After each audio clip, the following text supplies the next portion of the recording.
Yo, what's good, everybody? Raider Nation. We are going to let the nation pull up, but I want to thank you guys for joining us for your Saturday. We got a great show lined up for you guys. A lot of excitement, a lot of things to talk about.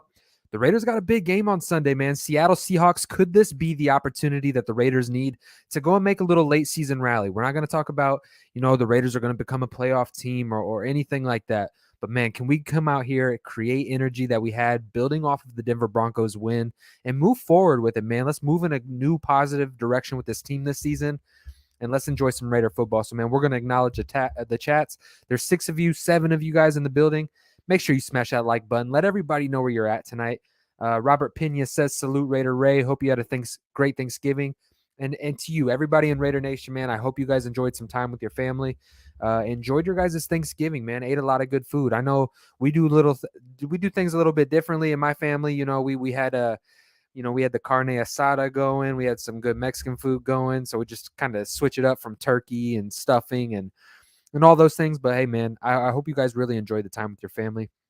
Without further ado, you guys, let me introduce my co-host, Pharaoh NFL. Pharaoh. Hey man, what's good, What's man? good, bro? I'm glad to be back on the show, man. Hey man, we got a lot to talk about. As usual, the game's tomorrow. We gonna have a good time. It's gonna be a great show. I know probably everybody's like probably spending time with their family, enjoying their weekend. A lot of people got that day off.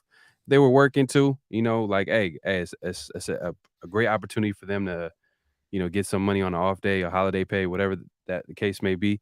But yeah, man, I'm really thankful, man. Like I said on my I posted the other day, like I'm thankful for the growth of the channel. I'm growing every day, as well as Raider Ray. You know what I mean? We got a good thing going on with the show, man. We appreciate the support. We appreciate everybody coming through. And like, hey, like I said, I'm excited to talk football today. Facts, man. And it's a big matchup. We got a lot of things going into this game. Really, if you look at the division, man, the Chargers are sitting at 5 wins right now. It's Yeah. kind of crazy with the disaster that the first half of this season has been for the Raiders. But to think that we're only 2 games back behind the Chargers, and by the time that we play them, really have an opportunity to go out there and kind of take a jump and a lead on them. So it's going to be kind of interesting, man. Let's not write off the season just yet. There's a lot of teams floating in that really weird range right now. There's a lot of football to be played. So I'm really intrigued about it. This Sunday, though, Seattle Seahawks, man. What are you excited to see? What are some of the things about the team that you're looking forward to? Whether it just be energy based, locker room based, performance. Go ahead and tell me what you're expecting for Seattle. Well, with Seattle is defensively, they're not as a strong unit as you would think they would be based off the history with the Legion of Boom. I think that there are some plays for this offense for them to make, especially in the run game. If they can get Josh Jacobs, hopefully he's healthy because obviously we heard later in the week he got nicked up. He messed up his calf. Reporters seen him limping in the locker room. We'll see. We all know Josh Jacobs. He's a tough guy, but injuries in his career have been a little bit of a concern with him. That being said, if he's healthy, he'll be a big part of if the Raiders are going to win, he'll be a big part of that if he can play it tomorrow. I think Derek Carr, the offense, if they can build off how they finished last week strong, that Derek Carr and Devontae Adams connection every week is getting stronger and stronger.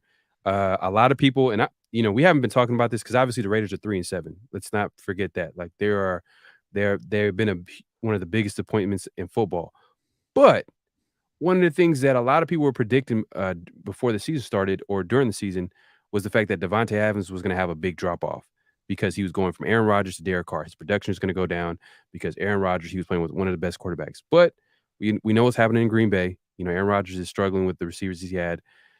Obviously, losing a guy like Devontae Adams, it's hard to replace him. But with Derek Carr, like his numbers are 64 catches, 925 yards, 10 touchdowns, and there's about 7-8 games left. So, it is you guys see where I'm going with this. As long as he stays healthy, like he's going to have a strong first season as in the silver and black. And if they can continue, and I like what I'm hearing from Derek Carr in the pressers about how, Devontae Adams, he's real special. He looks at it like from a quarterback's point of view. He made a very, very good point where he says the great ones do. The great ones see it like a quarterback. And he mentioned obviously Devontae Adams, Michael Crabtree, Amari Cooper, guys like that, even Renfro, where like the reason why they've been successful. And hey, it's not by chance that he's pointing those guys out, and those are guys have been pretty productive with Derek Carr. So I think the offense needs to step up because defensively, they're gonna have a hard I think the Raiders are gonna have a hard time with the Seattle offense, just based off Geno Smith and how he's been playing. And I know I'm getting ahead of myself. I just kinda like I'm excited for the game because, Yeah. I'm a Raider fan at the end of the day. Man, I had a great Thanksgiving. I'm sure, I hope everybody has that great had that time to really enjoy themselves, but I'm also trying to watch a good game tomorrow. We didn't watch it on Thanksgiving. I know last year we had a good game against Dallas. Oh, that's a good one. You know what I mean? It was a great one, a memorable one as a Raider fan, but hopefully we could finish the weekend out with a win tomorrow. Yeah, now you brought up Josh Jacobs limping into the locker room, and we kind of talked about it, right? Is this success sustainable? Given his timeshare in the offense, Mhm. there is a report that came out that he is going to test free agency. He is looking. The Raiders want to sign him to a 2 to 3 year deal, and it's going to put him at about $12.5 million a year, is what it sounds like. But it sounds like the Raiders want to go more of an incentive based type of contract, which I'm actually pretty cool with. Especially at the running back position. If you're historically, obviously we know Josh McDaniels, Dave Ziegler, they don't like to pay running backs, but if you can pay him based off of performance, I don't see anything wrong with it. It kind of gives you a little bit. I think we're going to see some contracts like this moving forward because of a Darren Waller situation, because of a Hunter Renfrow situation, and because the ability that Vegas has when it comes to tax purposes in Vegas. Mhm. So you can give these guarantees where they're making more guaranteed money, even though it might be a little bit lower due to tax reasons. They're actually getting it's kind of like it's kind of like a wash. You know what I'm saying? So Yeah. maybe these guys can go in here and sign Josh Jacobs to a 2 to 3 year incentive laden deal. But it did say that he is going to test the open market just to see where his value is. And rightfully so. You know what I mean? You only have a small window to go out here and take advantage of financial revenue based off of your performances. And I don't blame Josh Jacobs, but we'll see if he ends up being a Raider. As far as Devontae Adams, it's interesting that those numbers are what they are, and it's almost like the Raiders offense has kind of been limping.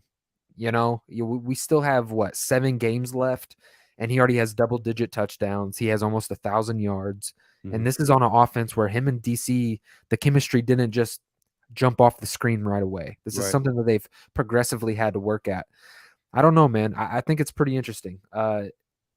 Is Derek Carr and Devontae Adams going to be a tandem for the next 3 years in Las Vegas?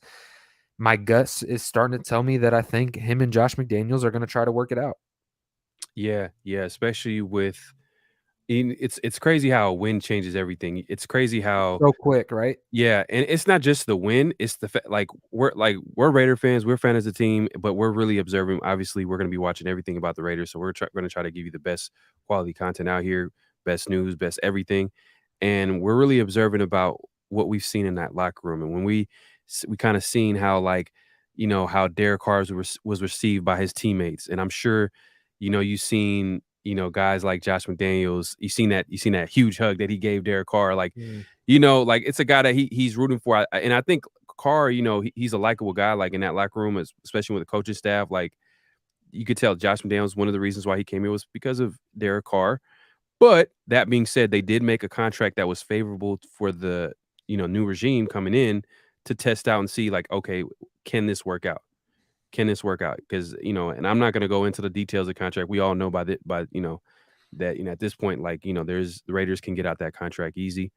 But, yeah, Dave Z was in that locker room. He was able to he was witnessing and seeing how this locker room is 100% behind Derek Carr, and the fact they were chanting his name and all that, like, it was good to see. To me, as a Raider fan, that's cool to see, you know what I mean? Because, like, hey, like, we there with all the noise with Derek Carr and is this gonna be his last year, the replacement, this, that, and the third.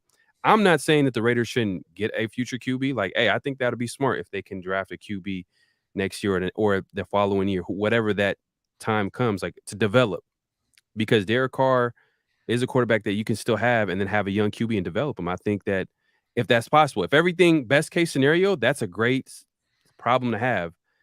You got a Derek Carr, good veteran quarterback, and then you have a future future QB waiting in the wings developing. We've seen that work in the past. I'm not comparing Derek Carr to Brett Favre or anything like that, but remember the Brett Favre and Aaron Rodgers situation. And there was other QB situations I can't think of. I mean, Joe Montana, Steve Young, but I'm not comparing those quarterbacks. I'm just comparing the situation as far as like having a veteran quarterback, or look, a guy like Alex Smith, good veteran quarterback. Guess who's behind him? Patrick Mahomes.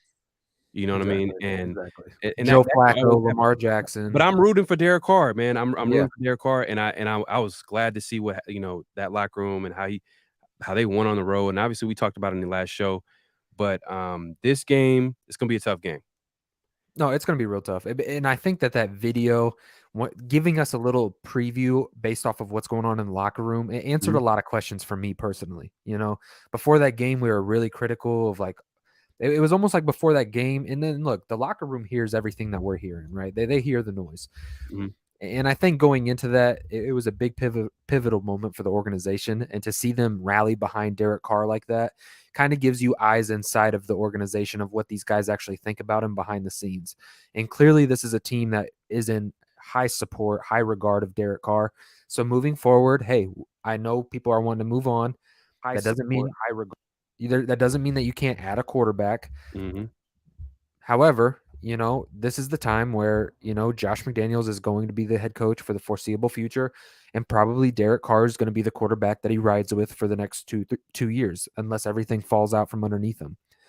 So, with that being said, man, Daniel Kim says, "Salute Ray, Thanksgiving brother. Taking care of my daughter as she has a stomach bug while I listen to the discussion. Hey, my daughter was sick this week as well too, man. So I was dealing with that as well. So, hey, man, all prayers out to your daughter. I hope she gets well." Daniel Kim says, "Salute Pharaoh."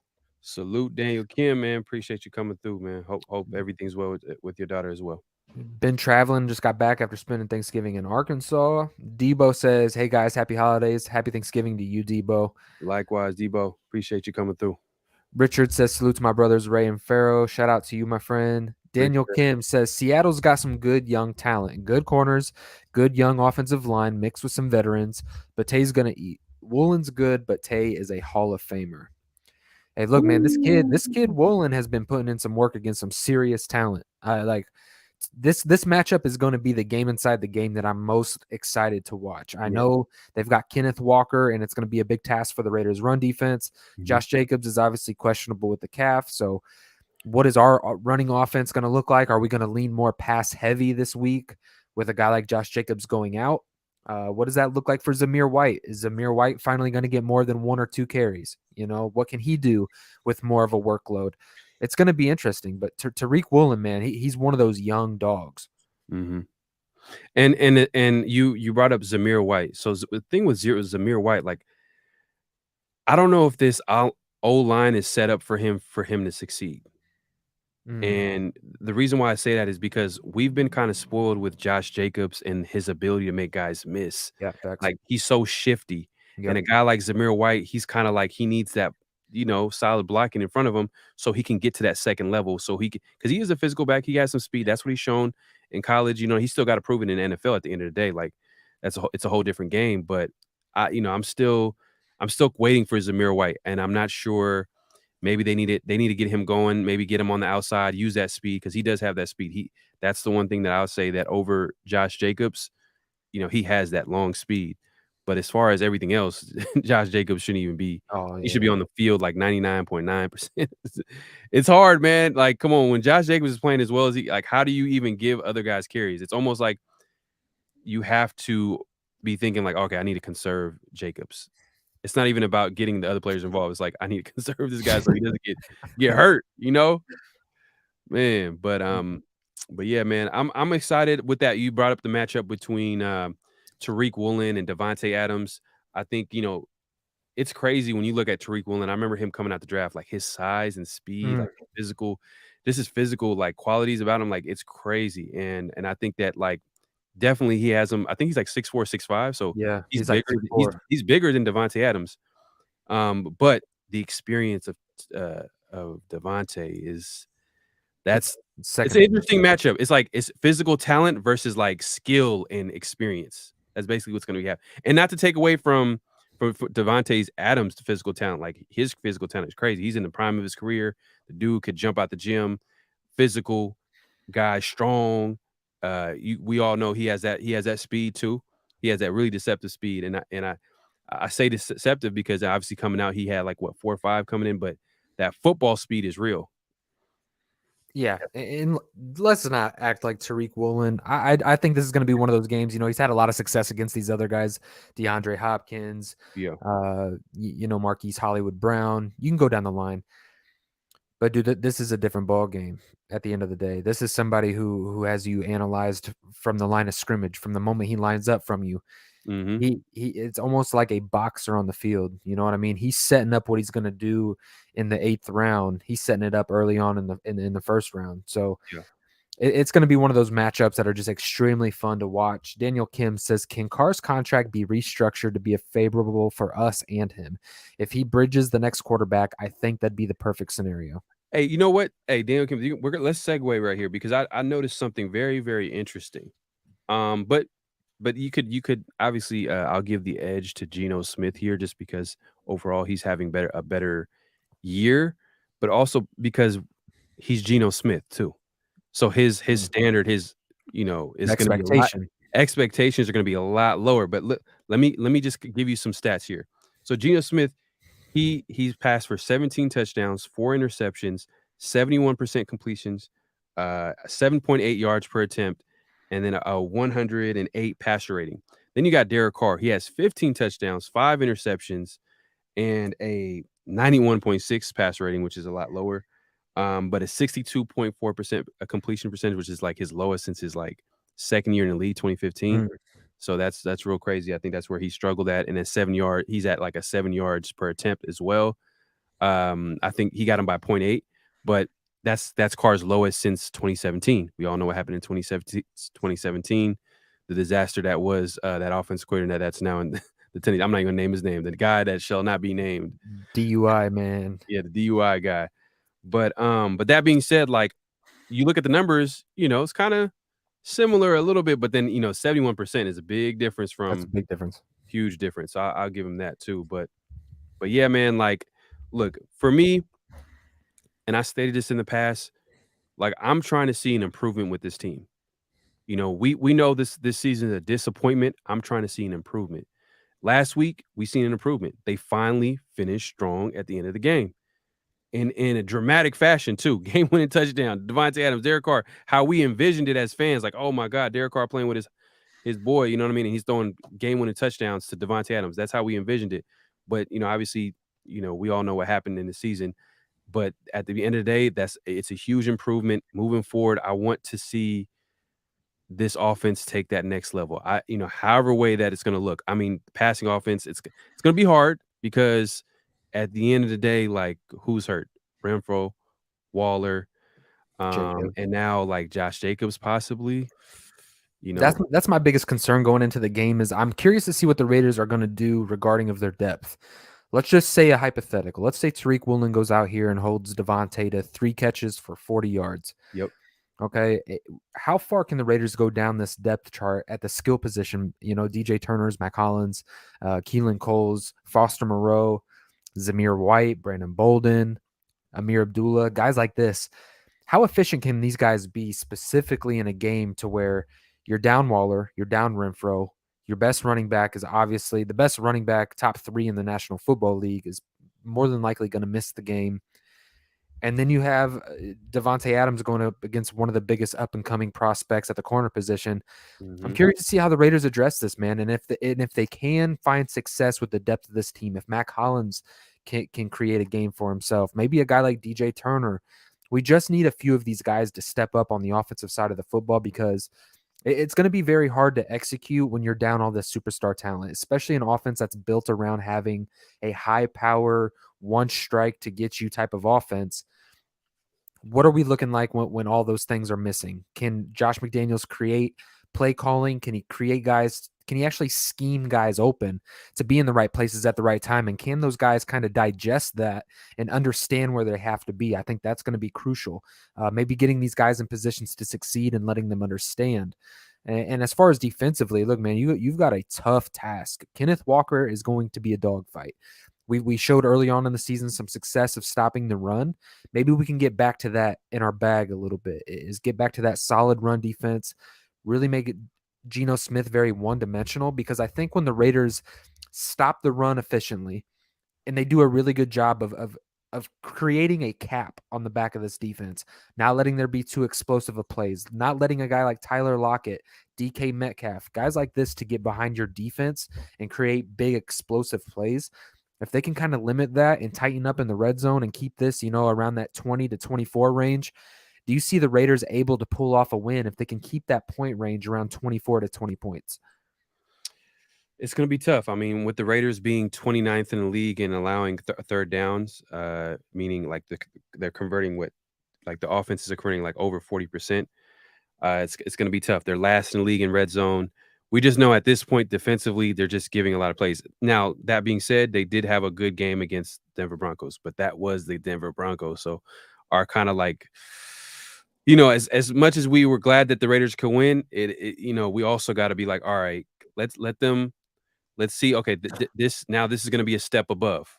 Yeah, let's see if they can beat a good football team. This is actually the best team that they played in a few weeks now, or a month now. I don't know. Yeah. Because you can put it this way. Seattle's been one of the biggest surprises in the NFL, and the Raiders have been one of the biggest disappointments in the NFL. And that's what this matchup is. And it's sad to say that we got to include the Raiders in that discussion, but that's the truth.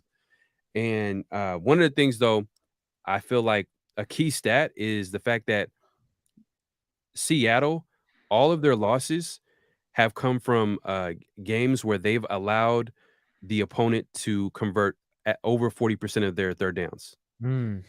So if the Raiders on offense can execute and limit that offense, keep them on the other side of the field, because I'm not 100% confident in this defense. I've seen enough. You know what I mean? And It is what it is. We all know what the stats are. The Raiders are not one of the best in the league in a lot of defensive categories.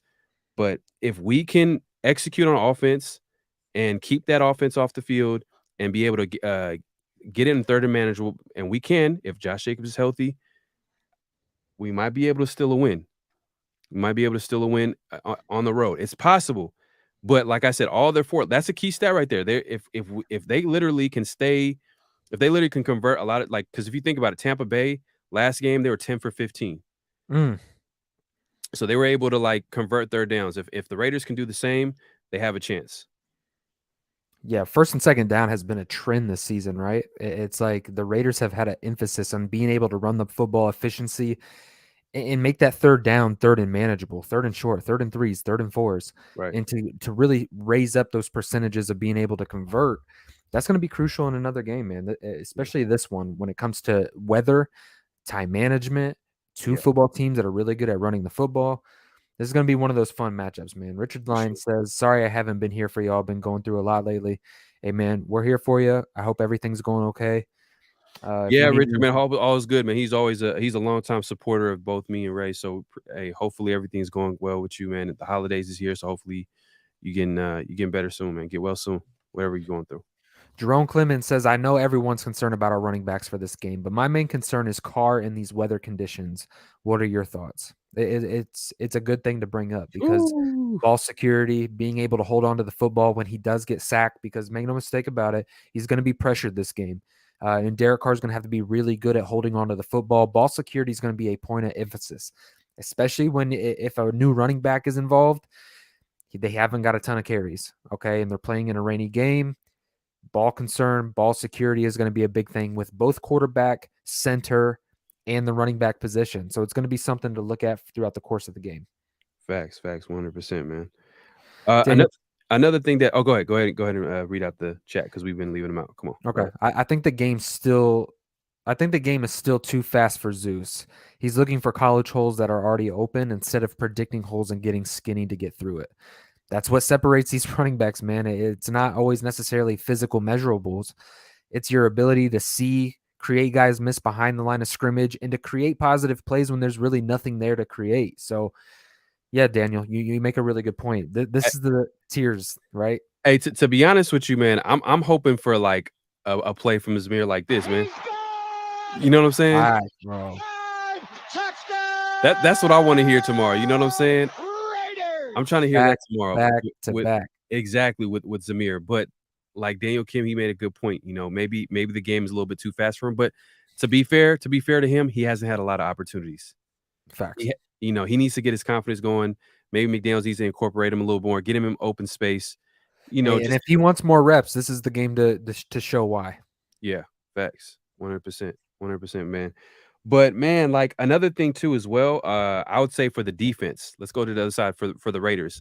In order for them to be successful, I think that if they can and make Seattle's offense one dimensional, Mm. like stop the run, because that's a big part of their success. Pete Carroll in general, he loves to run the ball. Obviously, in the past with like Marshawn Lynch and insert any running back that he's had, he likes to run the ball. This year, it's I think Kenneth Walker. He's a big part of what they're doing. He's a rookie. He looks He's nice a out there. dog, bro. But he struggled last game. Their running game, they literally had like what 15 carries, I believe, or 14 carries for 39 yards, including eight carries for 15 yards in the first half against Tampa Bay. So they struggled on that part, and you could tell offensively it kind of affected them as well. Even though they almost made it interesting in the end against Tampa Bay, it wasn't enough though. But that being said, I think that if the Raiders can take away that run game, which is a strength on the Raiders defense, is they're pretty stout against the run.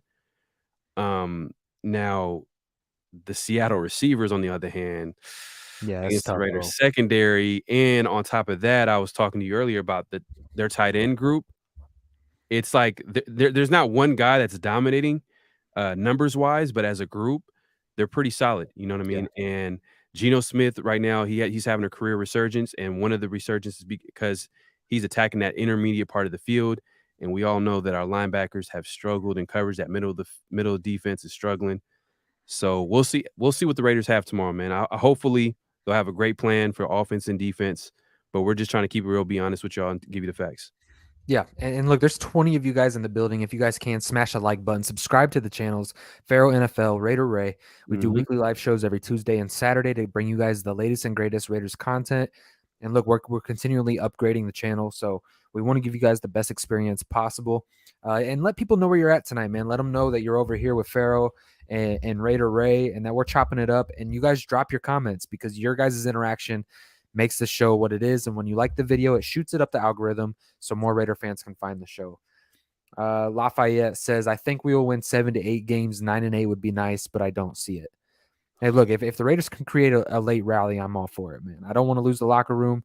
I want to see these guys buy in and fight, finish the season strong. Yeah, it's gotten a little bit of away from you, but let's not just throw in the towel yet. Mhm. Snoop says, salute Ray and Pharaoh. Shout out to you, Snoop. What's good, bro? Sean Salute, salute. Johnson. This is the Raiders chef right here. Raiders haven't won in Seattle since 1998, but hopefully that changes. Ooh, that's It's a one of those scary long ones. time. That's a long time. 1998 did Woodson got drafted in 1998, right? That's 19. I think he got drafted that year. That was his rookie year. Hey, this is also, I heard, the anniversary where Bo Jackson. Where Yeah. Bo Jackson got one of these.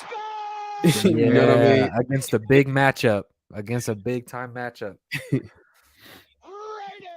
Facts. All Hey, right. I love that. Hit the likes and subscribe to our brothers. Daniel Kim, he's posting the link to Pharaoh NFL. Make sure you guys go through, subscribe Appreciate to that. him. Here's the link to my channel as well. Daniel Kim says Perryman's going to be key. And look, the whole front seven, talk about Kyle Pico, Andrew Billings, Neil Farrell Jr. This is going to be a collective. This is going to be a collective effort. They do a really good job of running those zone concepts, mixing in a little bit of power. Kenneth Walker is also one of these young guys that doesn't have a lot of tread on his tires, and he's running hard and efficient. Him coming off, Farrell just alluded to, coming off of a bad game, expect the best version of Kenneth Walker. Especially the run and the tear that he went on. He's going to be motivated to come out against the 3-7 Raiders football team and try to make some noise. So we've got to contain him early and often. I think if in those first few drives, man, if you can really set a tone for the game, get in there, be aggressive when it comes to run defense, force Geno Smith to make extremely accurate, play more man coverage this week. I mean, you might have to see it. I don't want to see Rock Ya-Sin, you know what I mean, lined up in a zone and they stretch it out and he has to run step for step with a Tyler Lockett. It just doesn't bode well for the Raiders. So you've got to win at the line of scrimmage. You've got to be able to get hands on these guys, disrupt those routes, disrupt the timing with him and Geno Smith to give this defense the best chance possible. If Colin is out and Mhm. Jacobs could be trouble. Go ahead. What were you going to say? No, I was gonna read the comment, but going back to what you said, man. Like I think that the reason why you want to stop the run is that you want to give Max Crosby every opportunity to dominate this game. We know he's the elite guy. He's the guy. He's the guy that's dominating on defense. He's our whatever you want to call it, franchise future Hall of Famer or whatever. Like, man, the dude's a monster, and if he can continue this way, he's gonna go in one direction. That's straight to the Hall of Fame if he continues this level of play. But in order for that to happen tomorrow, for him to have a great game, one of those games where you're just looking at Max Crosby like, wow, this is the next great Raider. He is the great Raider for the Raiders. That he needs to put it. He needs to be put in obvious like passing situations, and they have to stop the run. And not just Kenneth Walker. Obviously, he wants to get his game going, but Pete Carroll, he's gonna want to get that run game going. He's gonna be wanting to emphasize the run because that's his tendency. He wants to run the ball. But in order for you to get him off his game not off his game, but like off their offensive plan, is that you got to stop that run. You got to put them in obvious passing situations, and the Raiders can do it. Like there is a chance for them, but this is the best team that they played in a while. Like when was the last time the Raiders played a good team this season? Because I think the last big game we we've been probably playing played some was against the winnable Chiefs. games. Quotation marks, like winnable games, but we haven't been winning. I think the Chiefs was the last toughest matchup, to be honest. There you go, Chiefs. Yep. Yeah, Chiefs were the hardest matchup. Debo says if Colton and Jacobs could be trouble, it could be. But hey, look, the offensive line really stepped up with Colton out last week. I thought they actually did a serviceable job. Obviously, not all pro, not everything what everybody wants it to be, but it was serviceable and it was good enough to get the job done. And we'll see if they can continue to do that against the Seattle Seahawks. Daniel Kim, gang tackle, no extra yards after contact. Facts. Malrig needs to be on his A game. Both of their guys outside can fly. Facts. This is another one of those games where Trayvon might have to step up and Deron Harmon. Have you guys discussed Hobbs yet? The Review Journal reported that he returned to practice this week. And look, this is going to be a shot in the arm that the Raiders need. I don't think that he goes this week. I don't think that he plays against the Seahawks. I think that they hold out and let him get back to work next week. But look, this is everything that the Raiders need at this time, especially for the secondary. And if you could do that, I think the defense might be in a little bit of a better situation moving forward.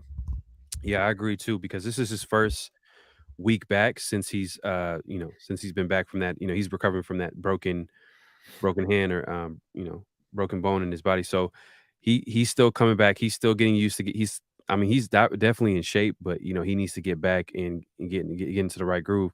I think also another thing to keep an eye on is that the fact that I think they reported that he's also sick. He has some type Oh, of great. bug that's been going around.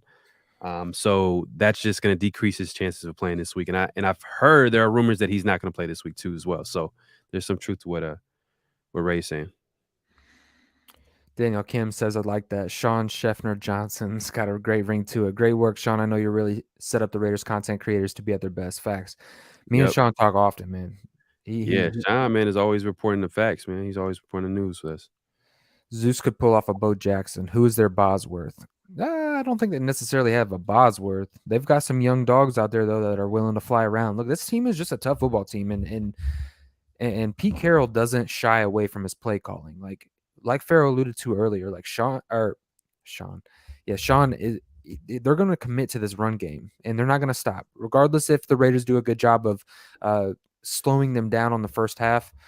They're going to continue to attack down in, down out, drive after drive. The run game is going to be a point of emphasis because if you can limit it, I think that you can really kind of hide and make up for the things that Geno Smith is doing. Also, I want to add because I was talking about Max Crosby. I forgot to add too. He actually has a pretty solid matchup this week. He's going against Abraham Lucas, right tackle. He's solid, but he's 20th in pass win rate or pass blocking, which is for Max Crosby as good as a player. He is definitely is a good matchup for him, but he's listed as questionable, and the guy that's backing him up is a second-year player. So you gotta think that if that's the case, then Max Crosby has a good chance to win against a second-year player. No, that's going And to be huge, man. Yep. And I think his name's like Jake Curran. Curran, that's like this backup right tackle. And we're going to have to look who the Chargers play this week. But it says, I saw Hobbs isn't playing tomorrow and he's sick, probably playing against the Bolts. Look, if the Raiders can find a way to get it done in Seattle, I know it's going to be a hard challenge and a tough task, but if they can go in on the road and lock in and do their business, you're going into a big time Chargers game, and that could be a really big revenge game, especially if the Chargers lose. You're one game back from the Chargers. I'm Mhm. just saying, So they season might not be done. just to answer your question, they're playing the Arizona Cardinals at Arizona. Hey, You they, know what I'm saying? that's one of those games, bro. Well, hey, for the Raiders, in their case, like, I feel like they need to just focus on getting better every week, building on what they, were able to do last week. And I know it sounds cliche 1 week at a time because they're literally like, they dug themselves a hole. 3-7 is 3-7. It's been a major disappointment so far this season, but if they can just keep focusing, we seen what happened last year. I mean, that's what last year was last year. It was a special season because you don't But see that. they did it with less, so They it's did it with possible. less, and they overcame so much, like, Mm, because you felt it as a fan, like, "Oh my god," like, lose a head coach. Damn, the Ruggs situation, that kinda took a lot out of you, you know what I mean? And we're not even we don't even know Ruggs personally. We don't even know, the teammates in that locker room. They build the relationships. They yeah, know the guy. They know it's a lot more closer for them, so you have to imagine that that affected them a lot, and for them to be mentally tough to overcome that was really special, and to finish the season, I think 4 straight games they won on the road, that's just I think they won like the last 5 of their 6 or something crazy like that. boom, there you go, there you go. So, it's not impossible, with especially because they have some players, man, like, Devontae Adams give me confidence, Josh Jacobs gives me confidence. Obviously, Derek Carr, he's a tough quarterback as well, like, he's we'll see how the season ends, but, like, he's trending in the right direction as well. Debo says Bo broke out against the Seahawks. It was a matchup back in the day, man. A shout out to my dad because this was one of those first game matchups that was really hyped up at the time. It was a big thing. Bo Jackson, Brian Bosworth. What is it going to be when they meet at the line of scrimmage? Bosworth was known for just destroying running backs and just taking over games defensively. And Bo Jackson goes there, it runs right at Bosworth, trucks him at the goal line to get in, Right. and just had Bosworth shook. So it was a big game for Bo Jackson. Really just set the tone for the type of runner that he is, and just showed you who was favorable in that matchup, at least on that day. And it was definitely Bo Jackson for sure. So yeah, it was a big day, Debo. Salute Ray, salute Farrell, salute Daniel. Mhm. Overall, though, man, if the Raiders can get through the Seattle Seahawks game, and we're looking at the Chargers, if the Raiders get through the Seahawks, do you really think that the Raiders actually do have opportunity to go on a little rally here, a little late season run? It makes the season more interesting for sure. I think losing against Tennessee hurts. Losing against, I don't know what Jacksonville's Jaguars record is, but I think they're probably not going to be doing anything. They're not going to be a threat. But I'm thinking Oh, about all the AFC because what helped the Raiders last year was the fact that they won like key AFC matchups that really helped them in the playoff picture at the end of the game, and it made it possible for them, like beating the Colts. Obviously, that gave them like they had the advantage at the end of the season, and they were able to finish strong. They controlled their destiny, and they made it happen. They made it work. But I'm kind of thinking about, all right, like, well, we lost against the Colts. Hopefully, they don't win any games. Hope they continue to lose. I know they lost last week, so they lost. They lost against what Tennessee. So that's a mhm. team most likely they're probably going to win their division. So we don't have to worry about them. But if they continue, if the Raiders, in my eyes, they got to win out. Yeah, no, They they got they do. gotta win out. That's if you wanna talk playoffs, and that's just I don't know, that's like way That's a like, pipe I'm dream. not even gonna even try to, like, act like Yeah, that's even possible, but there's a chance. There's a chance, but they g they gotta show me something, and they showed me a little last week. They showed me an improvement, but I gotta see something tomorrow. Now this is like, okay, this is actually a good team led by a great coach, led by a quarterback that's having a great year for him personally, that's playing great for them, great football, a young running back. They got some young pieces in the secondary. We talked about that Tariq Woolen, Devontae Adams matchup, and it's a matchup to pay attention to because at the end of the day, we're hurt right now. So we can't even afford Devontae Adams and their secondary to take away Devontae Adams. Like that means that who's going to step up? A guy like Matt Collins lately, we've kind of seen him over and over and over again make mistakes. He's running the wrong route. So is this going to be the game where he kind of shows what he showed us against Tennessee? Is he a one-hit wonder? It's going to be a lot harder because now, Matt Collins is going to be, there's no Renfro to take the attention. There's no Waller to take the attention away from. So it's going to be tough for him. A guy like Morrow, hopefully he can step up, make some plays out there. But to be honest with you, the biggest guy that will get the attention away from Devontae Adams is Josh Jacobs. I know if Guys. he can come in and dominate, whoo, it don't matter what Tariq Woolen's gonna do. Like he's gonna be looking in that backfield and play action, boom. Devontae Adams is gonna give him a little head fake. You know how he's subtle with his moves and his skill set as a route runner. He's a technician out there. He's a master of his craft. Like he could easily dominate. But if we can't get that run game going, if Josh Jacobs is not playing, oh my God, like Zamir White, I hope he has a great game. I hope we hear like one of the sound effects I played earlier with him, like a touchdown, long touchdown. But at the end of the day, like he hasn't done anything up until this point, so we can't expect him to do anything tomorrow. So going into tomorrow, when you're looking at the Seattle Seahawks, when you're looking at skill position players, whether it be defensively, offensively, what is your major concern? Is it Kenneth Walker that you've really got circled as mission number one to stop? Or is it these outside receiving threats? Can you maybe put a cap on them? What is it that you're looking at when it comes to the Seattle Seahawks that the Raiders could limit to give themselves the best chance to succeed? Their run game, hands down. Like if we stop their run game, that's going to help our defense. I know it sounds like, oh man, like we could say that about a lot of different teams, but the success of this team is in a huge part of the fact that they can run the ball. And I know Geno Smith's having a good year, but if you put him in like situations where, you put that old line, I just mentioned the right tackle is questionable going into the game. And on top of that, like it's not like he's a world beater. Right. It's not like he's one of the best right tackles in the NFL. Like, nah, that's not the case. Nah. Max Crosby is I'll take Max Crosby all day, every day against Abraham Lucas. You know what I mean? A guy that I just found out about him. Who? Like, who? Exactly. So, hey, at the end of the day, man, it's gonna be a tough game. It's gonna be a tough game, but like definitely, I bet you like the run game is gonna be a huge factor both for the Raiders and the Seahawks.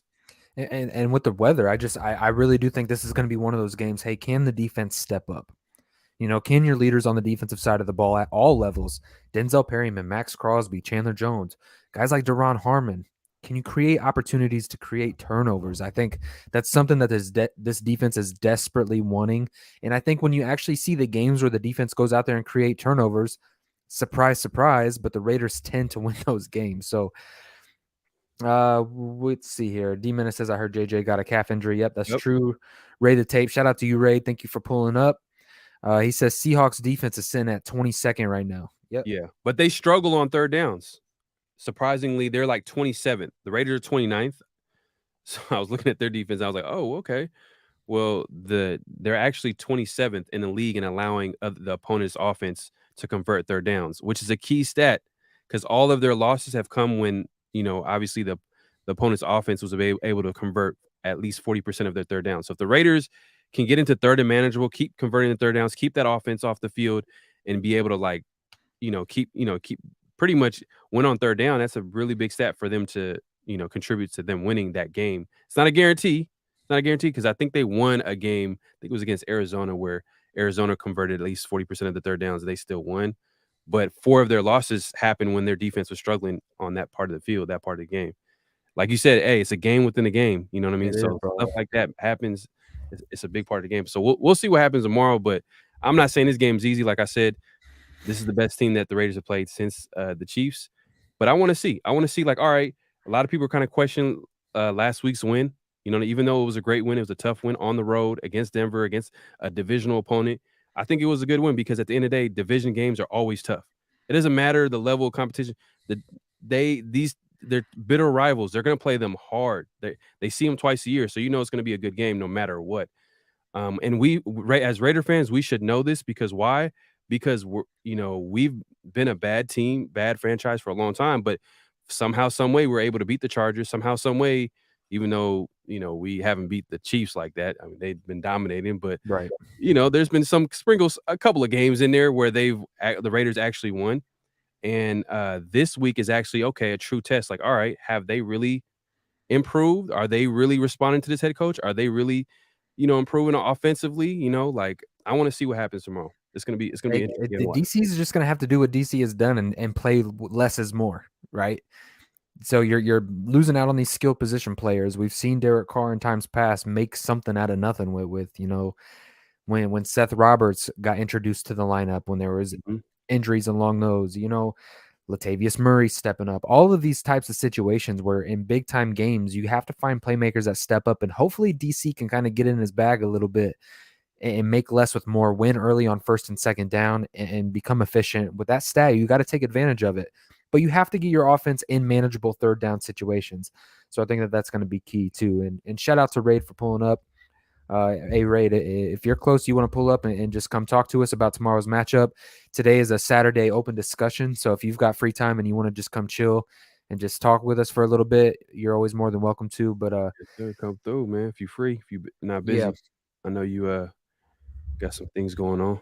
Buddha says, Raid, what's good, Cuzzo? But yeah, man, look, the outlook on the entire season. I mean, we're 3-7. That's the reality of the situation. Right, So right. let's take this one game at a time. I know that it is such a cliche to say, but at the same time, this is what you have to do. So we're gonna open up the panel for questions. So everybody that has questions, um, drop them down below, and we're going to address whether it's matchups, whether it's we're 47 minutes into the show, whether it's questions that you've got about tomorrow's game. Just let us know down below in the comment section. Pharaoh. So Raid says, can we depend on DC though? Haven't seen him since about week 12 of last year. Woo! Facts. Shots fired. Shots fired, man. I should have a sound effect for that right there. But yeah, I appreciate that. I appreciate that comments gave me a little idea. But nah, man, hey, that's tough to say because what last week, he played pretty well last week. You can't take that win away from him. He was able to like put out like what a 300-yard game. Was able to finish strong. Add another comeback to his resume. I know it's been a struggle for Derek Carr this whole year, and it's, to be honest with you, it's the entire offense. It's not just Derek Carr, except for one guy. Or maybe you could probably say two guys. I'm two guys. Yeah. Devontae Adams and obviously Let's Josh. not forget that one. Yeah. Devontae Adams and Josh Jacobs, they're playing out their minds. They're one of the best players at their positions right now. But overall, as a unit, they haven't been gelling. They haven't been playing well. They haven't put it together. And I need hey, Raid, I'm with you. I need 3 touchdowns. It's been a couple of years. Man, I'm with you. Me and Ray have brought that up like earlier in the season. Like, we're like, man, when's the last time Derek Carr has thrown 3 touchdowns? And we're always messaging behind the scenes about it. And Like every game where he starts off with 2 touchdowns in the first half, I'll message Pharaoh. I'm like, is this the game that he gets 3? Because bro, it's been since 2020. So like, I mean, I'm sure Raid knows, but I've been a DC supporter. But this year I've been critical of him because why? He has the weapons. I know it's his first year in this offensive system, but at some point we've got to kind of like you've got to put a standard around here. Right. The standard needs to elevate a little bit, and to have the weapons that we have on offense, to say that we can't go out there and pass for 3 touchdowns, especially with a guy like Devontae Adams, when there's so much attention focused on him.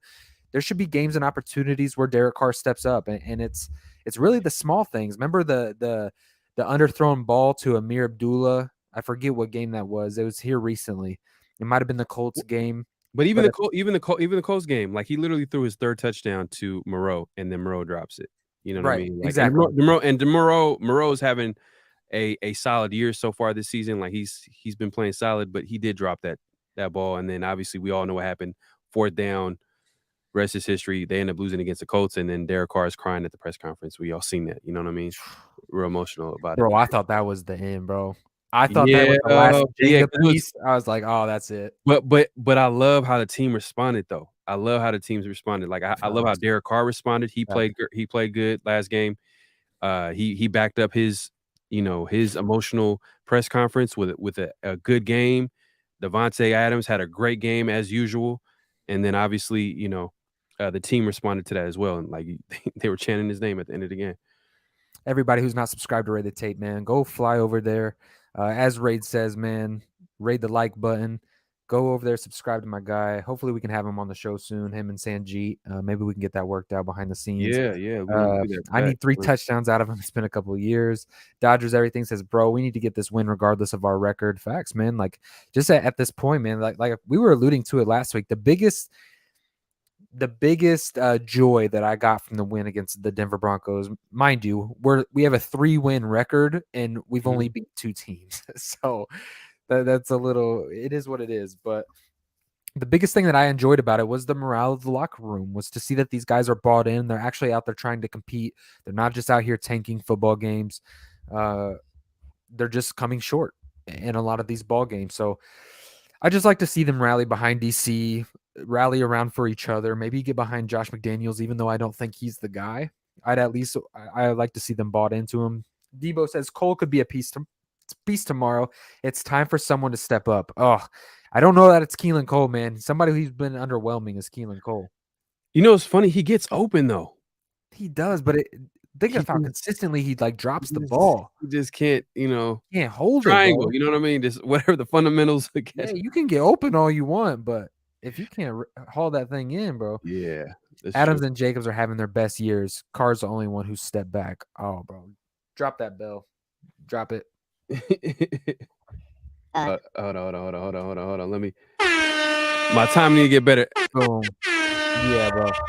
Hit it on the nail. It's true. And these guys are ultimate skill position players, right? Devontae, Josh Jacobs, they're playing top-notch football right now. But at the same time, man, Carr's the decision maker of the offense. You know what I mean? A lot of these guys are reactive. They get the ball in their hands, and they're really stemming off of DC having the ability to get the ball in their hands, to be able to balance out this offense, to maybe even check the football to the wide open person, the person who schemed and the first look and the progression of the play. There's a lot that goes into it. So I get that there's a lot probably swirling around in the mind of Derek Carr. I have an imagination that he's probably trying to appease his players like Josh Jacobs, Devontae Adams, the best players on his roster, at the same time trying to navigate where Josh McDaniels wants him to go with the football. And I'm sure that that's a weird way to roll, but I think, look, you just get the ball in your playmakers' hands. And I think it's going to be interesting, like the next 7 games, like including tomorrow, like how everything kind of like unfolds as far as Carr, how it develops. This whole week we've been hearing about how like this offense needs to play a little faster. How Carr in the press conference, it's fun for him when they play fast. So I wonder if McDaniels is going to incorporate that, because McDaniels was brought in, and I've been a big critic of McDaniels because even this coaching staff overall, like, because one of the biggest things is that one of the biggest keys, and I've heard from former players that played under the same coaching staff, was the fact that they play their players' strengths. And we haven't really seen that. I'm like, are you playing the Derek Carr strengths? Are you really doing that? Nah, I don't know. I think Derek Carr is playing under your system. Yeah, and he's trying to appease what you're trying to do. And it's like, come on, like, hey, do you want this to really work out? And I think, and it's going to be interesting. I think that, like, I think seeing last week and how that locker room responded, it's going to be interesting how this season, like I said, unfolds. Is the coaching staff, specifically Josh McDaniels, is he going to start incorporating things that Carr likes to do, like playing a little bit faster? Does that kind of take away from a guy like Josh Jacobs? Because if you're playing a little bit fast, I don't know. Like, and Derek Carr did allude, and he did say, like, if you play fast, then there's some good positive things that you can get out of that. But then obviously if you're getting into huddle, then you could get into different types of shifts, little matchups. Yep. You can move guys around a little bit. There's pros and cons to it. You know what I mean? Right. Because you're also trying to play a time of possession games in an offense like this, that especially when you're this beat up with skill position players. I don't know necessarily if you want to get involved in the game where you've got to go out there and put up 35 points, and get in a shootout with the Seahawks, who at the skill position players, when you're talking about wide receivers, have a lot more talent. You know what I mean? DK, Tyler, the tight ends, Kenneth Walker. These guys are built to go out there and score, and they do what they do really efficiently. So I think this game, man, long, drawn-out possessions. Make the make the Seahawks do field position, man. Pin those guys back when it comes to kick coverage. Make those guys drive 80 yards down the field, 90 yards down the field Mhm. every time. It's going to be the little details in this game that gives the Raiders the ability to win. Who do we have that reliably stretch the field? We need to open up underneath and keep Seattle's secondary honest. That's something that we're missing. Yeah, for sure. For sure. I mean, like, the closest guy that you can think of is not even his game. You know what I mean? Like, is Devontae Adams. Like, we've seen him like, how many and I think I seen a stat somewhere, I can't, I'm gonna pull it up if I can find it, but it was something to the effect that, like, Devontae Adams hasn't had this many, long touchdowns, like, with the Packers. Like, he's had long touchdowns with the Packers, but, like, with the Raiders, man, it's like literally all his touchdowns damn near like 40, 50-yard touchdowns. Facts, bro. You know what I'm saying? So it's like, all right, well, we'll take that. We'll take that. But I want the thing about Devontae Adams, he's a number one receiver. He can do he could do a little bit of everything. But having that deep threat though would be a huge. But I'm not gonna make that an excuse because we still have a lot of talent. Like come on, Josh Jacobs, Devontae Adams. But the other side to it is the fact that like the trio or the tight end of Darren Waller, Renfro, Devontae Adams haven't played. They only played 62 snaps this year. 62. You know what I mean? Even though we were hard when Waller was on the field this year, we were kind of critical of him. Because he hasn't been playing. When he was on the field, even Renfro, he wasn't as effective. But they only played 62 snaps. That's crazy. And Josh Jacobs. I thought let's throw Josh Jacobs in there as well. That, nucleus of players only played 62 snaps together, and that's not a lot. You know what I mean? For us to even judge the ceiling of this offense. We haven't seen it yet. If we can keep Carr as our bridge quarterback or get one, what do you think of Jordan Travis in a later round? I've kind of got my QB. I'm a little bit biased, to be honest. I think a lot of people are going to reach in those early picks in the first round. I mean, Michigan they just dog walked Ohio State. So I'm curious to see how that goes. But man, I'm big on a guy, AR-15, Anthony Richardson. I think you keep Carr for 2 to 3 years. I mean, I know a lot of people aren't going to want to hear that, but I don't think there's a lot of replacements unless you're going to go out there and somebody leaves an organization that they want a fresh start and they're an upgrade over Derek Carr. I don't think that there's a first rounder. It's really dependent on how this season ends.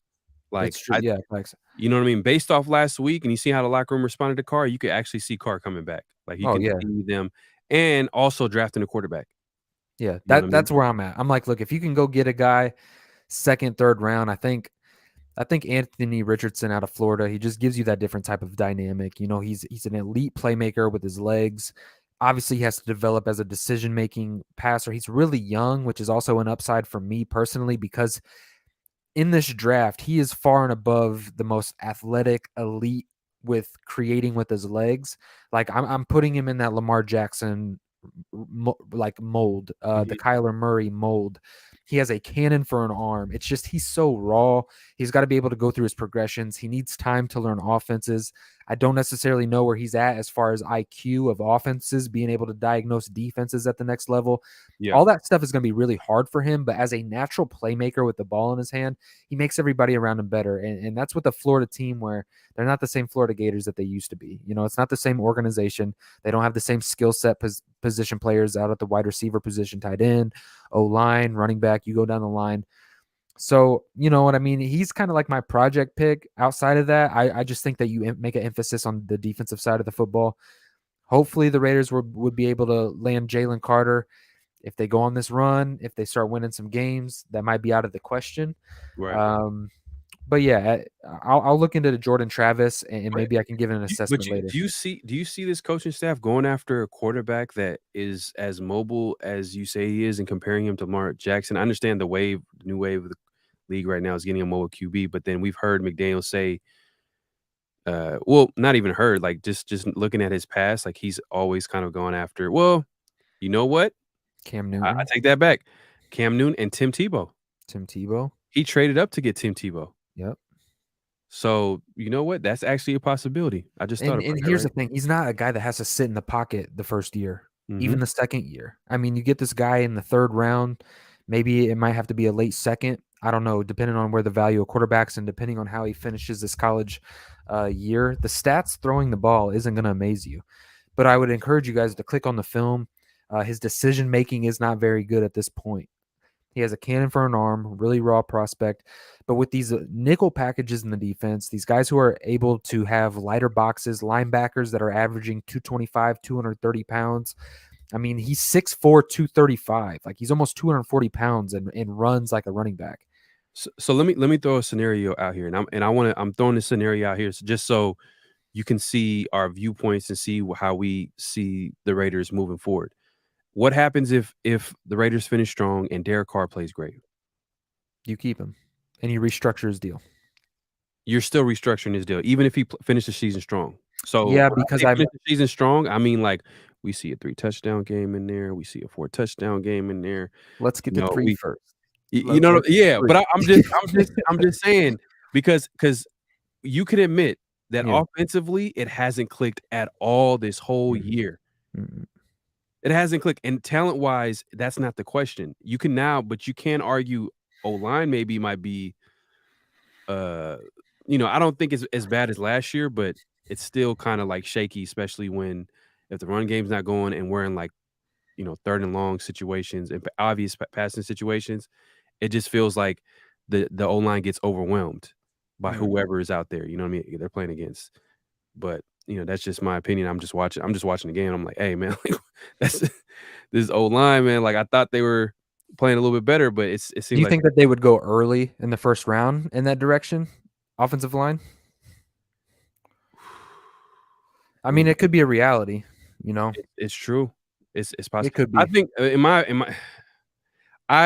you know what? I want them to actually add some talent to that defense. Yeah, me too. Whoever it is. But also I want us to get the best player available. We need to, like, actually upgrade this team, but, oh, man, because we can't have these and I don't wanna think like that because this is a new regime at the end Yeah. of the day, but, like, I'm a Raider fan just like everybody else, and we've been through some traumatic drafts, some traumatic picks. Alex Leatherwood, Cleveland Farrell, and, like, you're just looking at, like, what? Hayward if you wanna take it all the way back, Hayward Bay and Jamarcus Russell, when I remember even at that, like, when I remember when Jamarcus Russell got drafted, I'm like, "Please, Calvin Johnson, please, Cal," like, I was just like, "Please," like, this dude was a freak of nature. I know hindsight is 2020, but, man, it was just obvious to me, but, I Let's was like just get one that makes sense. You know what I mean? Like, I mean, Henry Ruggs, Josh Jacobs at the time, I thought everybody was kind of head scratch on the Josh Jacobs selection. Obviously, Cleve Farrell, Damon mhm. Arnett, all those Yeah. horrible picks. But But I don't think that's gonna happen. I don't think that's gonna happen. I think they made a good pick in the 3rd round with the guard. hey, Um, they're working, man. There's me doing the studying that I've been doing behind the scenes. These Raider scouts are everywhere, bro. and they got 13 picks, so they have that ability They've to got a lot of work. They've got so a lot of moving and and shaking. and that doesn't mean that they're gonna actually pick 13 players. No, They're gonna be moving up and down from in that you could draft go order. get 8. You know what I Exactly. mean? But if it's And 8, like, good, solid exactly, players, exactly. solid depth to the Especially team, defensively, you get a young core to build around. I mean, if you could go get, dude, imagine. I mean, look at where you found Max Crosby, Eastern so Michigan. alright, what's a successful draft? How many starters from a Oh, dude, draft? if you can get 3 starters out of a draft, like to me, you kind of killed it Yeah. 1st round, because they're 2nd not round, yeah. guaranteed. Yeah. Now, you're getting a starter when you're looking at the top of those drafts, right? Let's look at the first round and kind of take it out of equation because those guys are guaranteed to probably go in there and get some playing time at Mhm. some point, right? If it's a quarterback, they might sit a year or two. But historically speaking, if you go get a right tackle in the first or wide receiver, running back, whatever the case may be, those Yeah. guys are pretty much going to play right away. Let's look at rounds 2 through 7. If the Raiders can go out and get 3 starters from rounds 2 through 7, in my eyes, that they kind of killed it. Mm. Raid says, "Ray, I'm with you." I was like, DC's about to have 4 touchdowns. He ain't do nothing in the second half. Hey, dude, I'm telling you, me and Farrell are messaging throughout these games. Uh, and we'll do it, bro. Like DC will throw 2 touchdowns in the first half, and I'm like, oh, bro, this is the game. He's about to hit 3. And every Yeah. time I do that, bro, the second half he comes out, don't throw nothing. Josh Jacobs goes for 140 yards and 2 touchdowns. I'm like, bro, can we just hit 3 once, just Right. so we can get it out of the way? Yeah. Yeah. Nah, it's interesting because 2020, that's the last time. That was last year he had a game where he had 3 touchdowns. But, it's man, but we know we all have watched the games, and how many times have players dropped the like, for some reason, I the red know, zone has been an issue, but you can also make the argument that, hey, the common denominator is, the one throwing the ball. Derek Carr, but then before, McDaniels in this year, I looked at it like, "Hey, Carr didn't have this issue before Gruden." You know what I'm saying? And then, the Gruden era happened, and then now obviously this year happened where offensively in general, like, we couldn't get anything going, but And that's our what I'm O-line. saying. There's times where he's done a lot more with a lot less talent.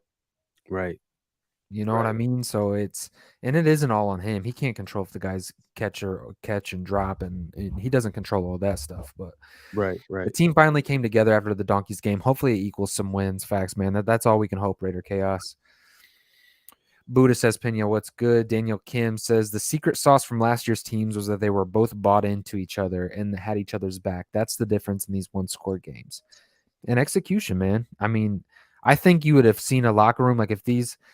I think that they relied on the talent that was on paper too much. You know what I mean? They had playmakers at all levels, so it's like each individual job. And when I say these names, I'm not saying that they weren't the ones stepping up, but I'm giving an example.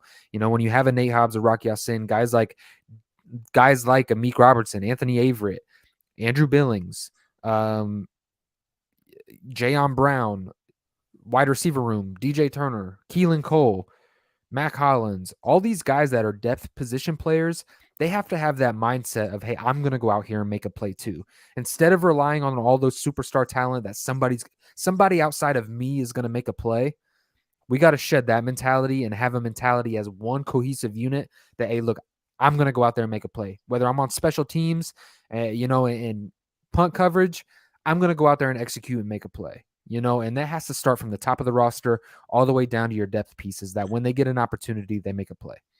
And speaking to Daniel Kim's comment here, I think this is all developed from the coaching staff. Day one, you know what I mean? Day one, that offseason, training camp.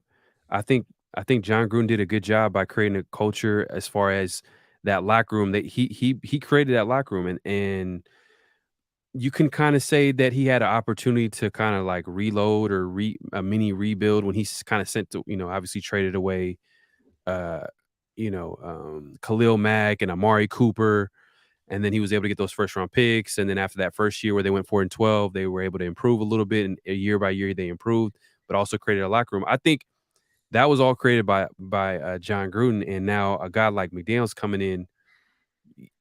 See, my thing is I'm always gonna look at the top. Hmm. I'm not gonna look at the pawns. Exactly. I'm gonna look at the big pieces on the board. And the big pieces on the board is obviously, Mark Davis, Dave Z and McDaniels in this case. So that's kind of my outlook. Obviously, we can talk about replacing some of these pawns, aka, maybe a Derek Carr. He's replaceable. He's a good player, but not a great player. He's a replaceable player. But that being said, if we win tomorrow, if he plays strong this season, if he finished, there's 7 games left.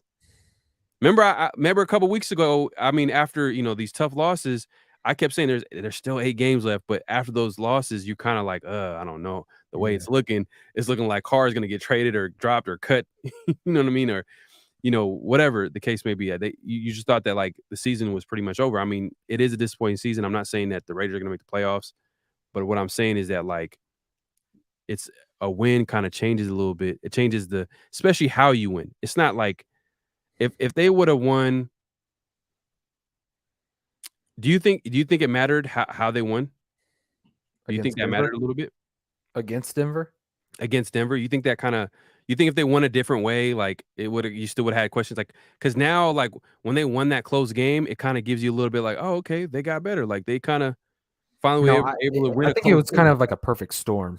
Yep. The course of the game, everything that they were battling, going through that. Hmm. Uh, you can even talk about all the individual small stuff that doesn't even matter. You know, the matchup, the Surtain versus Devontae Adams talk that was going on the field, and Matt Collins was getting involved with the defensive backs, and John and chirping with them. Like, there's a lot of players, I don't know if you've seen, but they got fined this game, both on the Broncos and on the Raiders, Mm. for things that were going on the field, things that were being said. So to see the Raiders execute and finish the game the way they finished, I think it just all it did was put the cherry on top of already a much needed win for the locker room, if that makes sense. But I think how they did it really kind of set the tone. Um, but hey, get ready for a sound effect because Geno Smith is better than Carr. Unbelievable but true.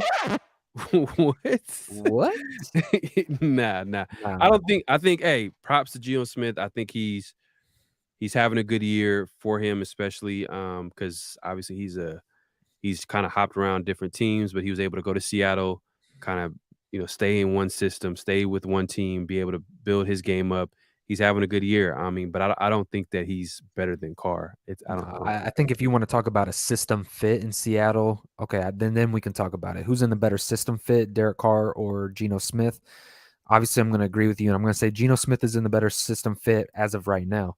I When hey, I think Carr is just one of the most polarizing players because you can see both sides. I can see like where people can be like, "Hey, Carr hasn't done this, he hasn't done this," and then but I also can see the other side. I'm like, man, the dude has like 100 different coordinators, you know what I mean? Like different he relocated from Oakland to Las Vegas, survived that, was different head coaches, different last year happened even in 1 year. Last year is crazy for anybody to go over in their course of their career, but he had it all in 1 year, losing a head coach in the middle of the season, losing a star receiver, it's a tragic situation and then still was able to like finish strong, make the playoffs, and then at the same time, like they're vouching for Bisaccia to come back. That doesn't happen because Bisaccia coming back means that they can stay in that system. That's what that really meant. They can yeah, actually keep a lot of the players that left last year's team would have been still on his team if Bisaccia was still here. Guys like maybe Ingold would probably still be here. Maybe the cornerback that went to Casey Hayward, the guy that went to the Falcons, guys like that would stay here. You know what I mean? Like, key guys in that locker room. But when McDaniels came into the town, then everything changed. even with all of that being said, everything you just stated, which was all true, right? When we're looking at DC and Geno Smith as prospects right now where they're at in their career, and you're just looking at skill set, outside of mobility with Geno Smith, Mhm. I give arm talent to Derek Carr. I give accuracy to Derek Carr. I give decision making football IQ to Derek Carr.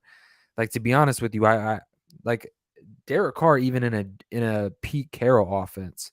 I guarantee you he would produce even more than Geno Smith. That could just be a rumor. That's hearsay. That I can't prove that. But as far as if I'm a GM, right, and I'm running a football team, boom, I just started a franchise. I've got a hole at quarterback. Derek Carr, Geno Smith is on the open market. Who are you choosing? I think it's a no-brainer. I like SVT's comment right here, where he says, Geno Smith went into a system that has been in place for a long time. Carr is in a new system with different front line every other play, new receivers. Yeah, it's. I think he almost had it with Gruden. He almost had it with Gruden, but it wasn't perfect because we all know the weaknesses of Gruden. You know what I mean? It was kind of obvious, but we seen that the stability of Gruden and having the same coach, having the same offense, you seen the growth within Carr.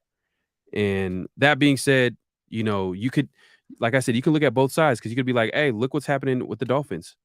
Mhm. Why are they succeeding? But then you kind of look at like, oh, is McDaniels doing a good job implementing a system, teaching the system to the players to make it so where these players are actually playing to their strengths instead of thinking out there? Because Renfro's not playing like Renfro when he was in there. I didn't see I did not see one. He's had a few catches this year when he was in there, but I didn't really see Renfro like I didn't No. I didn't and he hasn't played a lot. He got hurt early on, but even Darren Waller, we haven't really. So, like I said, there's still 7 games left. They're scheduled to return at some point in the season, and I wanna see them come back, and I wanna see hopefully by that time, we've kinda had a good idea of like, okay, has there been an improvement with this offense? And then you can add those Waller and Renfro, and hopefully they can finish the season strong. Because at the end of the day, one thing that we do know is that McDaniels is here to stay. He's coming back. Facts. So Mm, that's facts. just reality. No more of these types of quarterbacks like Trey Lance or Justin Fields. They won't work in Vegas. Wait for a superstar like Arch Manning. The NFL loves Mannings and will push the Raiders to success. Uh-oh. But does the Conspiracy. NFL love the Raiders, though? No, the NFL don't love the Raiders. I mean, they don't love Mark Davis. I think they probably would want to get rid of Mark Davis, the owner. They probably want some new ownership. They want like maybe, who knows, No, somebody, we need a Freemason owner. That's what we need. something, man. They're trying to get someone in there. Defense needs to be a priority this offseason. Facts, man. Daniel Kim says, yo, keep Carr, drop his cap hit, and get Caleb Williams. This dude has the complete skill set. Hey, look, you can make it the argument, honestly, in this draft, particularly just with the homework that I've been doing, and there's some reliable people that I talk to in my personal life that study college, and I kind of like to pick their brain, and they really think that these guys with the younger colleges are going to be the ones that actually make more noise than these guys that are at the top of the first round. They think that the depth of the draft at QB position, when you're talking long term in development, these prospects at these smaller schools are actually the ones to take a look at. Hey man, Caleb Williams is going to have to be one that you keep on the list for sure. SVT says, salute, fellas. We got to read your comment. You dropped a good comment, man. Guys, continue to keep doing it. 23 of you guys in the building. Smash the like button. We should have 23 likes for sure. Subscribe to both of our channels. And, man, it just makes your experience and our experience that much better. Facts. Daniel Kim, what's good with you? Caleb Williams is balling out tonight. Right, and let's see, like, the big sample size, too. These one-game outings, let's be careful about it. Now, obviously, I have to go through and watch collectively his film. Is he coming out this year, though? Is Caleb Williams coming out this year? Yeah, I believe he is. He's coming out this year? Okay.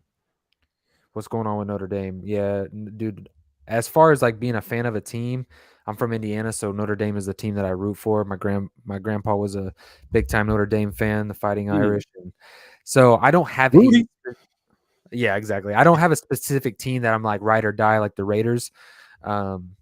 I use college to just observe talent for future Raiders, if I'm being honest with you. Yeah. But when I root for a team to see them do good, it is Notre Dame. But man, they're having a tough game tonight for sure against USC. Let's see here. The real DC has a comment right here. The real DC is in the building. We got the real DC in the building. Hey, you like the comment right here. The real Derek Carr, man. Shout out to DC. you, Hey, Derek Carr is in the building, y'all. The real look at his name, the real DC, and he has his picture from that emotional press conference. So you know it's really him. That's got to be him. Yeah, got to be him. You guys understand a rookie needs a good O-line and a good defense, but we understand that completely. DC. The thing is that what's going to happen is that we bring in a rookie. Let's say, I feel like if they pick a pick, man, look, there's a lot of different ways that you can cut it. Like you can either lower Derek Carr's cap hit, so then it's going to free up more money, so they're able to make some moves, upgrade this team, or obviously they get rid of Carr altogether, which it doesn't seem like it's going to happen, but we'll see. Like there's 7 games left, and that's going to just get rid of so much money. That's going to free up so much money.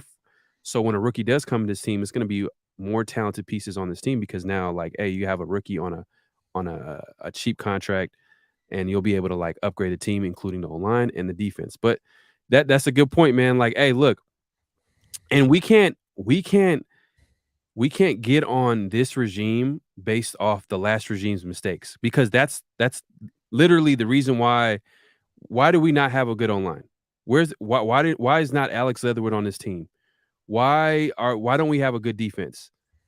You know what I mean? We missed so many draft picks in the past. Like this new regime just came into this team. Like there's only so much they can do to upgrade his team talent-wise, which I felt like they did a good job. I felt like they had a good offseason.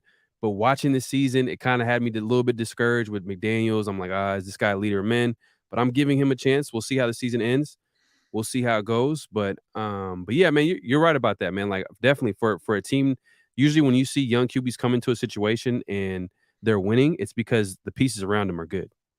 Exactly. And let the Raiders be a prime example of what it looks like to miss on draft picks and put yourself in a situation to where your defense isn't really good, especially when you invested a fourth overall pick. You go out and get Jonathan Abram.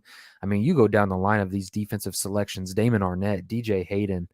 I mean, you can make the argument outside of Max Crosby, Nate Hobbs, Khalil Mack in recent history. I mean, those are the three that are really standing out to the top of my mind right now. Outside of those three picks, I mean, dude, you've really missed it. And that was since the 2014 draft class. Like, Yeah. bro, that's a lot of gaps to only really to be able to hold on to three players. That's not efficient. So And Daniel Kim answered my question here. He said, "Nah, Williams is ineligible this year." I That's was what I just gonna thought click too. on that. Because that 2024 draft, I heard, is going to be the draft for where you're going to have So is some serious Williams a freshman? I'm gonna look it up. Is he a freshman or is he a redshirt sophomore? I'm curious because Anthony Richardson is a sophomore, a Mhm. redshirt sophomore, technically. Uh, so I don't know, man. I'll have to look this up real quick. Yeah. Williams, US.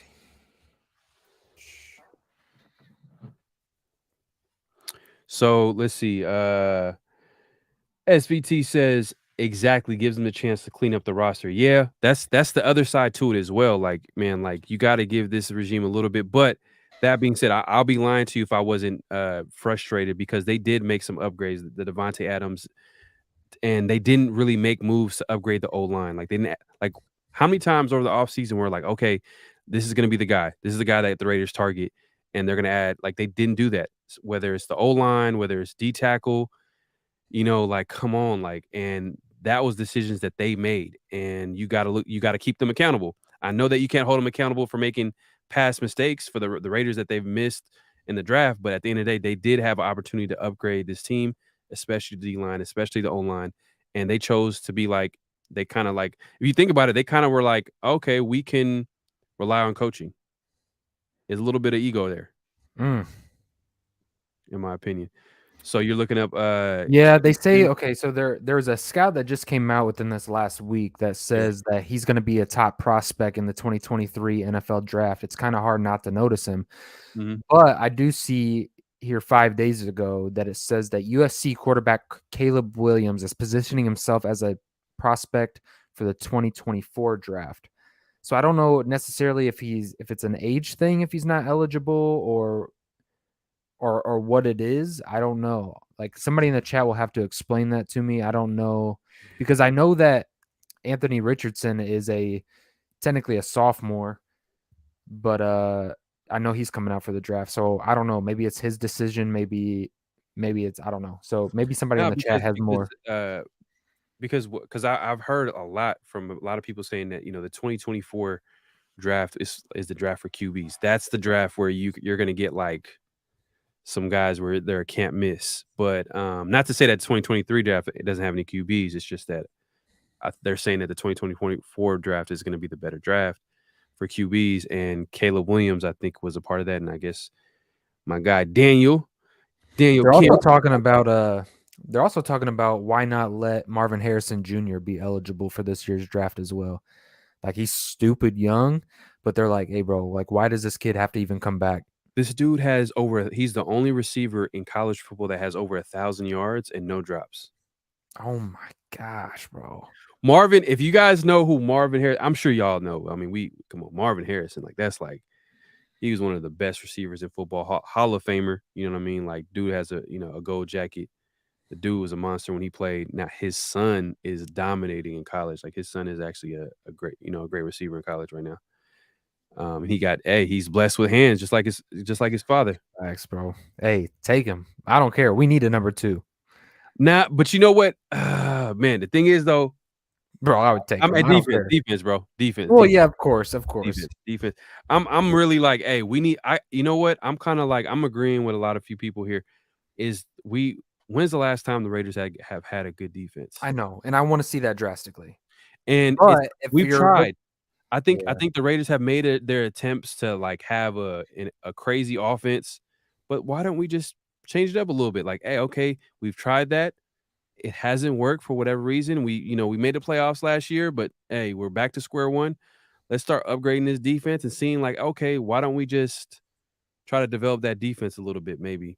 If you were sticking at it, if you're going to take him though, and say you're stuck at a spot at like that 8 to 12 range or 6 to whatever, and your top defensive tackle was taken and your number one corner was taken, would you be okay with the sideline to sideline linebacker? Or if he was the best player on the board at that time, are you comfortable taking an offensive weapon?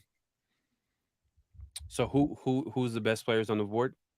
So say the Jalen Carters are gone, your Will Andersons are gone, your top cornerback prospect was taken, and now say a Harrison Jr. was eligible, and we're talking about building this really good defense.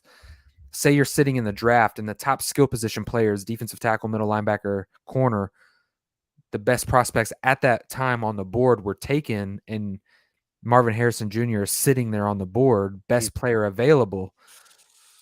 Oof. Do you take it, or do you reach on somebody like the Raiders have done in times past? Or do you go out there and just make a move on a guy that, hey, he's going to fit into this and he's going to It's not be even close. I'm assuming that it's not even close. yeah, Like as far as that, like the best player available. available? Ooh, man, that's tough. And they already have 13 picks. I was like thinking, like, oh, they should trade down. I even, man. To be honest, dude, I'm always the type that's like, hey, You know, I gotta look into Marvin Harrison's his game. I don't know if he's a speedy receiver because I know we need a number 2 receiver because Mac Hollins is not like the long no, term he's not the answer guy. at that spot. He's And you more of don't necessarily know what you have in Hunter right now. Hunter is like Unfortunately, is a slot guy, he's a but slot guy.